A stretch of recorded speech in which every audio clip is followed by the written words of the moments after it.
sétimo ano, tudo bem? Eu sou a Juliana, assessora pedagógica de língua portuguesa do Sistema Positivo de Ensino. Vamos dar sequência então às nossas videoaulas, não é isso? Sejam muito bem-vindos, tá bom?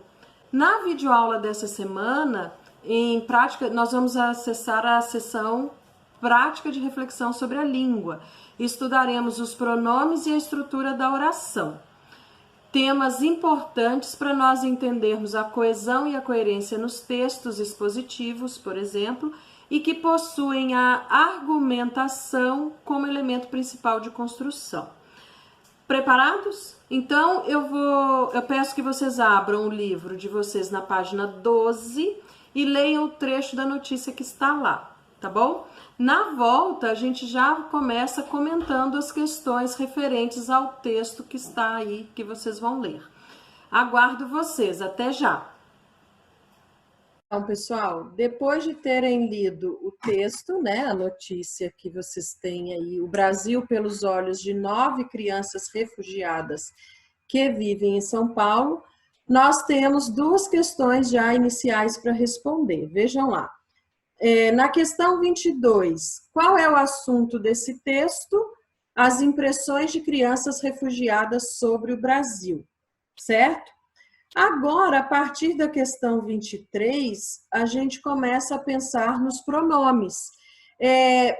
Vocês, ao lerem o texto, devem ter percebido que há palavras que têm a função de interligar um elemento ao outro no texto, não é isso?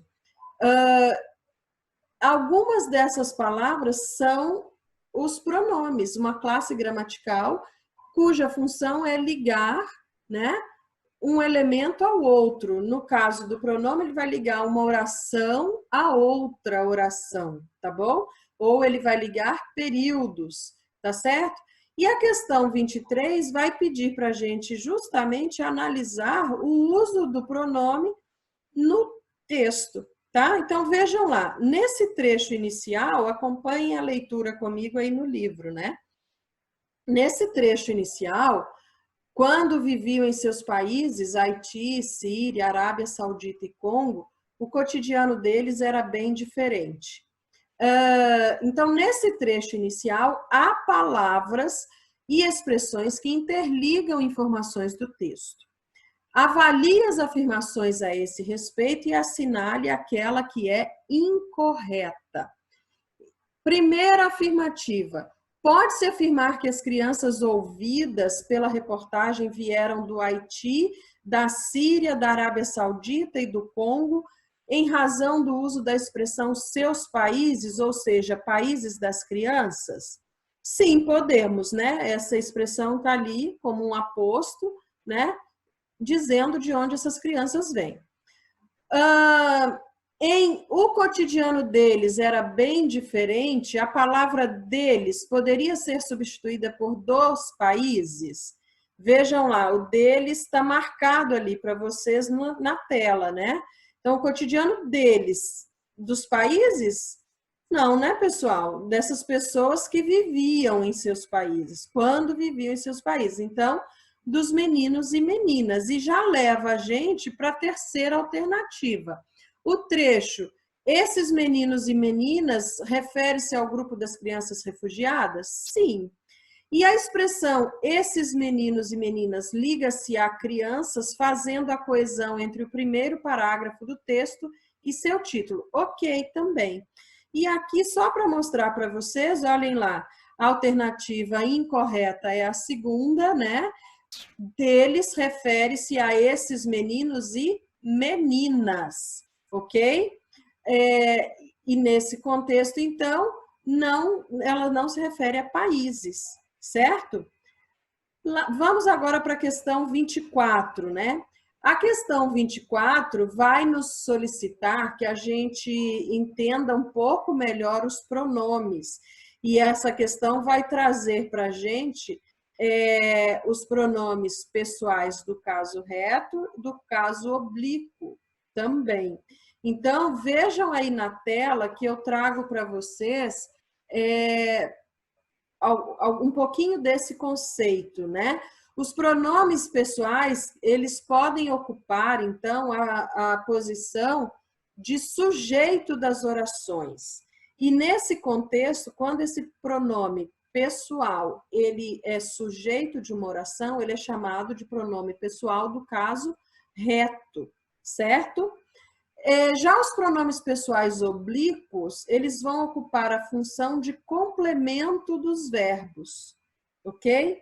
E os pronomes indefinidos, que a gente também vai ver daqui a pouquinho nas atividades, eles são as palavras que se referem de modo vago aos substantivos. São exemplos de pronome indefinido: algum, nenhum, qualquer, alguém, algo, nada, ninguém, tudo, ok? Esses pronomes, eles podem constituir sozinhos, todos eles, né? Um sintagma nominal, então o pronome pessoal do caso reto, que é aquele que ocupa a função de sujeito, ele pode ser sozinho um sintagma nominal, mas ele também pode funcionar como determinante de um núcleo, tá? Essas informações todas, elas estão nos boxes ao lado aí da página de vocês, perto da questão 24. Vejam aqui na tela, para a gente entender os pronomes, a gente precisa também entender as pessoas do discurso. Vocês já vêm estudando verbos, né?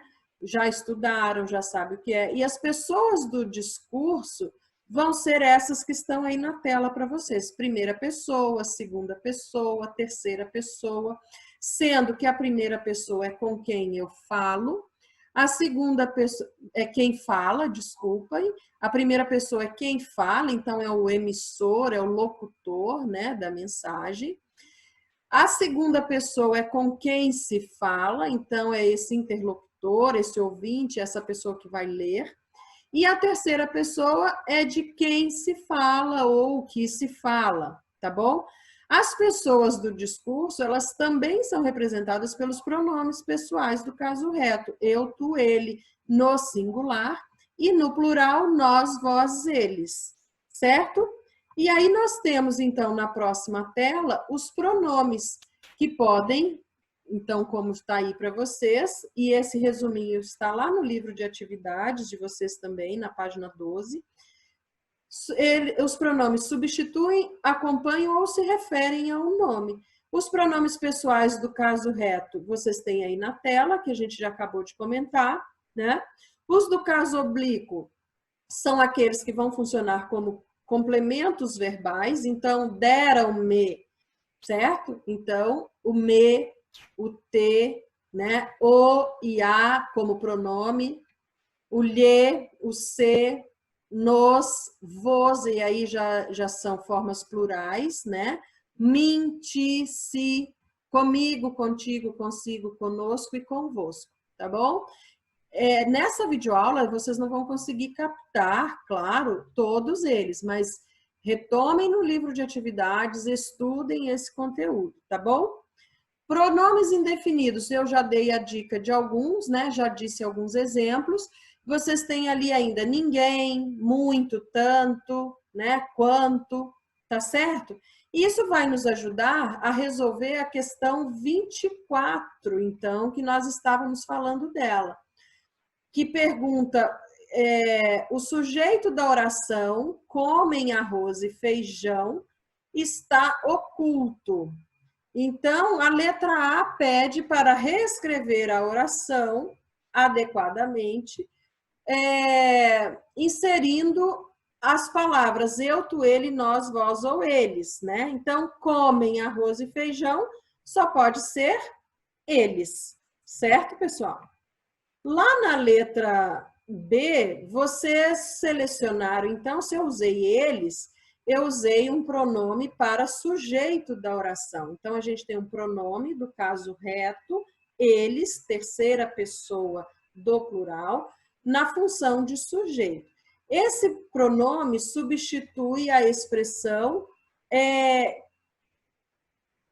esses meninos e meninas, tá certo? Esse pronome, então, vai substituir a expressão esses meninos e meninas. E na letra C, vocês vão na frase reescrita, o pronome indica que a ação de comer é realizada por quem?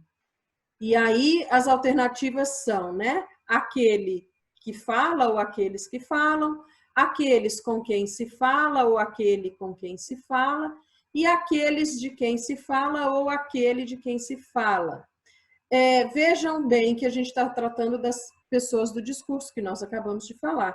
E a alternativa possível para essa resposta é aqueles, no caso, porque é plural, de quem se fala, certo?